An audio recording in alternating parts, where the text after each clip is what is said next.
Hi guys, so today I'm going to be making a recipe out of this cookbook, the Acid Watcher Cookbook, 100 delicious recipes to prevent and heal acid reflux disease. If you're interested in the cookbook, I'm going to leave a link down below in the description box. And also in the description box, I'm going to leave a link to the host of this cookbook collab, Tamra from Southern Wife Everyday Life. I'm going to leave a link to her channel and a link to the cookbook collab where you'll see lots of amazing creators posting their recipes that they're making from other cookbooks. Today I'm going to be making these gluten-free breaded chicken tenders with hemp seed and almond flour.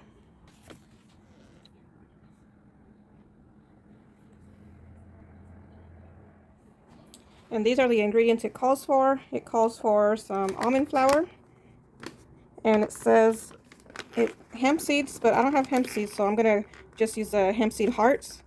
I've never bought hemp seeds, so I don't know if it'll be the same thing or not. And it calls for sweet paprika, but I'm using this one, just regular paprika, some salt, some cumin, 1 egg, and it calls for 2 6-ounce chicken breasts cut into 6 or 7 pieces. So I'm going to use these chicken tenderloins that I had in the freezer. And then I'm going to make some, I'm going to make some beet ketchup also on another page. Here it is, page 183. Beet ketchup. I hope that comes out so good because sometimes the fries just need some ketchup. And there's the beet ketchup. This book comes with recipes that are either marked with an M or with an H. And the M is like a maintenance phase, and the H is the healing phase. So let me see if there's an H phase dressing. There's a Caesar dressing, but I have to soak the cashews overnight, so I'm not going to do that one right now. So I'm just going to make half the recipe from that one, and that calls for olive oil.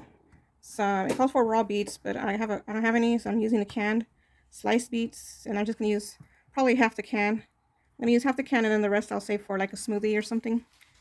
And then it calls for some onion, and I'm going to add some vinegar also. So let me go ahead and get the chicken ready and all the ingredients, and I'll be right back. Okay, first I'm going to get my breading mixture. So it calls for almond flour, and I'm just using these. I already had them out, so I'm just going to use those. And some of these hemp seed hearts, equal amount. And then paprika, cumin, and some salt. Mix that all together. Doesn't look like it's enough, but we'll see. Then I'm going to crack 1 egg in here.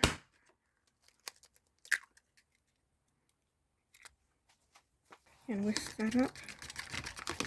Now normally I would add more seasonings, but I'm just going to go the way the cookbook says.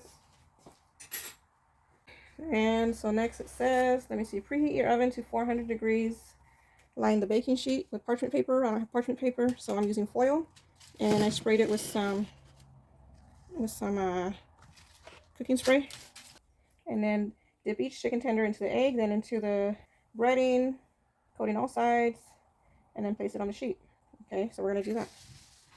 And go ahead and take the chicken.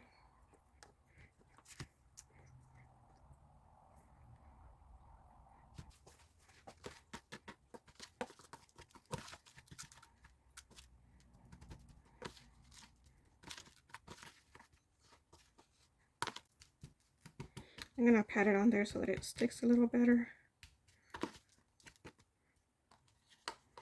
And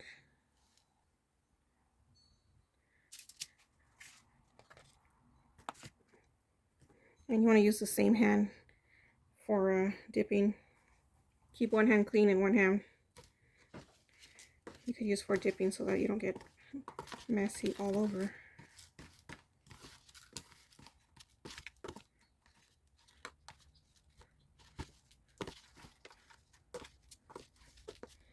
like it's gonna need more breading. But I mean, it's easy. You could just go ahead and mix that up right away.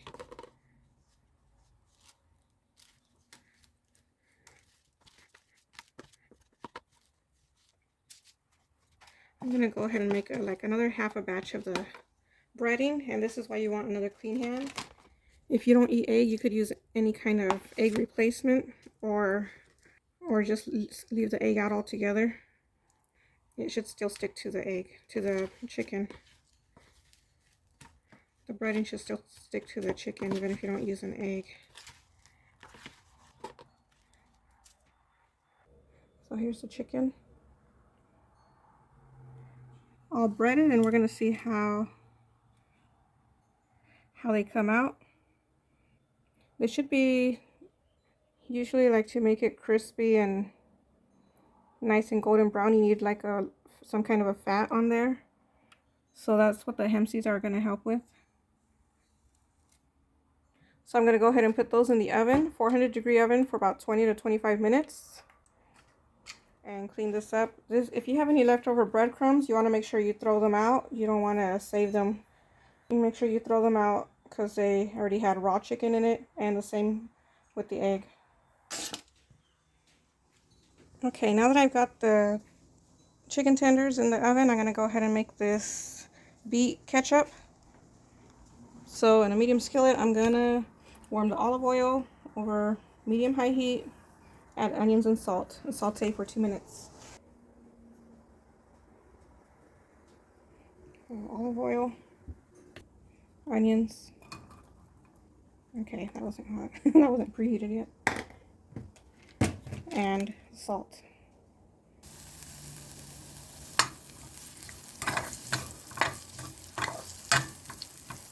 And it says to saute for 2 minutes.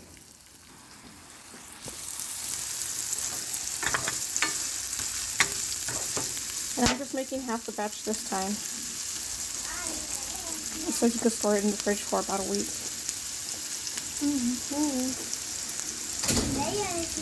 I know, I see her. Okay, that's been about 2 minutes. Now I'm going to go ahead and add in the water that it calls for.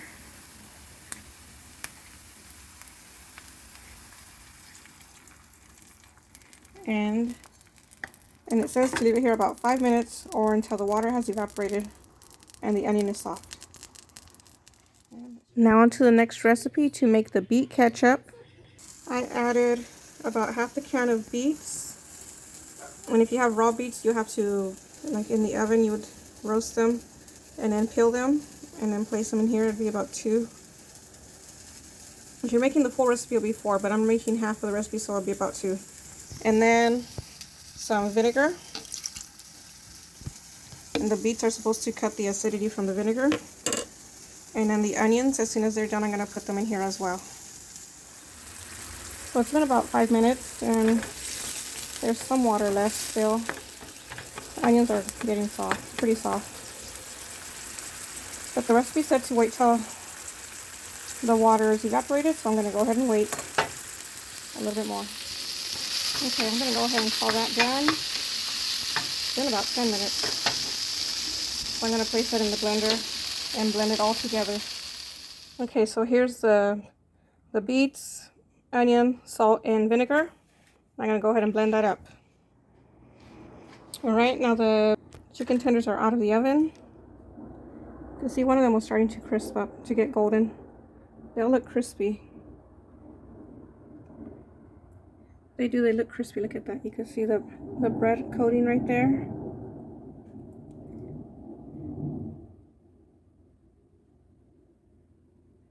Some of them didn't get as golden brown, but you know, they're done. I didn't want them to dry out just to get them looking nice. I'd rather have them tasting nice than looking nice.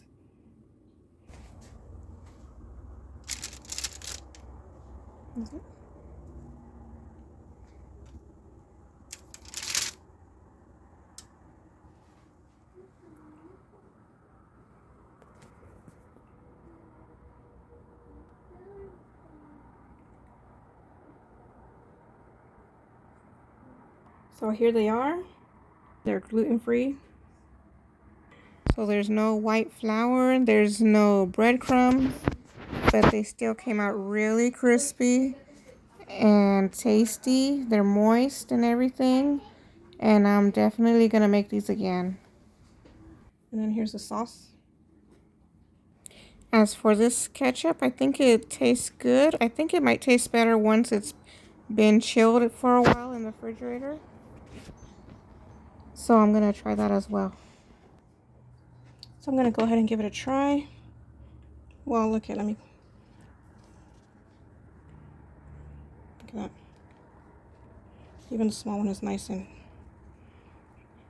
tender. The chicken is moist and it's still crunchy on the outside also. These came out really good. The only thing I would change, if anything at all, would be to add some more seasonings. But this is a really great base recipe. If you can't have tomato-based products, this is a good alternative, because sometimes you just need something on that chicken nugget or fries. If you like this video, please give it a like and let me know in the comments below if you try out this recipe. Let me know what you think about it, and don't forget to subscribe, and also check out the playlist down below to see more delicious cookbook recipes.